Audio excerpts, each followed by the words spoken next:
Hello everyone and welcome back to my channel Edmond Mendaros at another Shopee tutorial ang pag-uusapan natin at i-guide ko kayo on how to add Shopee video shortcut to home screen sa mobile phone natin para mas madali itong ma-access agad. Kaya stay tuned ka lang at start na natin. So ang next step ay kailangan mo lang i-open ang yung Shopee applications and then click mo lang yan. And then once na-open mo na yung Shopee applications, and the next step ay kailangan mo lang i-select dito yung live and video, yung nasa gitna lang. So i-click mo lang yan. And then next step, so dito lang sa left side corner makikita mo dito yung profile icon na yan mga kaibigan. So i-click mo lang yan.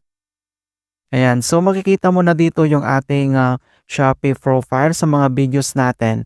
Okay, so kung paano ba natin i-add to home screen shortcut ito, so dito lang sa top right corner makikita mo dito yung tatlong line or ito yung icon na share. So i-click mo lang yan.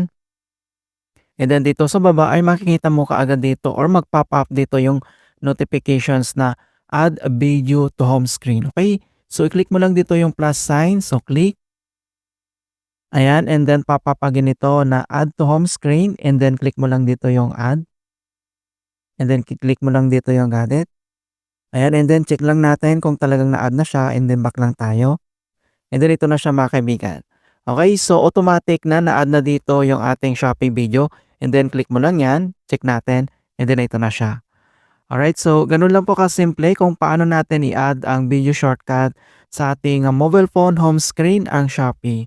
Ayan, in hope na nakapagbigay ako ng konting kaalaman at guide tungkol sa Shopee tutorial. Thank you guys and see you in my next tutorials.